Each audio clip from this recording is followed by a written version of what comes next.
இன்ப துன்பம் எந்த காலத்திலும் இறைவனை மறக்காத வேட்கையாக இருக்க வேண்டும். சில பேர் சாப்பிட்றதுக்கு சாப்பாடு இருக்கு, நிம்மதியான வாழ்க்கை இருக்கு அப்படிங்கும் போது இறைவனை நினைப்பது அல்ல.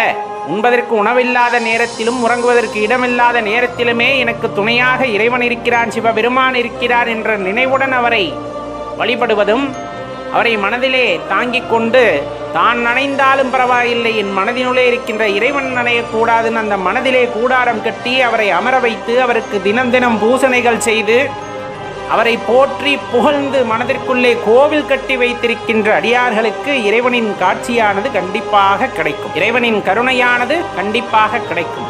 வைக்கின்ற அன்பு யார் மீது வைக்கின்றோம் அப்படிங்கிறத பொறுத்து தான் அதோட தன்மையும் அந்த இடத்திலே மாறுபடுகிறது. அதனினும் மேலானதாக கருதப்படுவது அவன்தாள் வணங்கி அந்த இறைவனின் பொற்பாதத்தை வணங்குகின்றேன், சிவபெருமானின் பொற்பாதத்தை வணங்குகின்றேன். அந்த பொற்பாதம் அப்படிங்கிறது அவ்வளவு ஆனந்தமயமானது அப்படிங்கிறத உணர்ந்து அவர் பாதத்திலே சரணடைந்து அவர் நாமத்தையே நான் சொல்லிக் கொண்டிருக்கின்றேன், அவர் நினைவிலேயே நான் அமர்ந்து விட்டேன் என்னும் பொழுது வருகின்ற ஆனந்தத்திற்கு ஈடு இணை கிடையாது.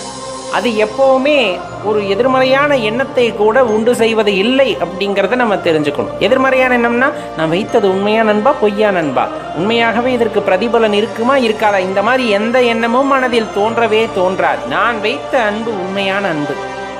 அவர் என்னை ஆறத் தழுவிக்கொண்டார், என்னை முழுமையாக ஏற்றுக்கொண்டார்.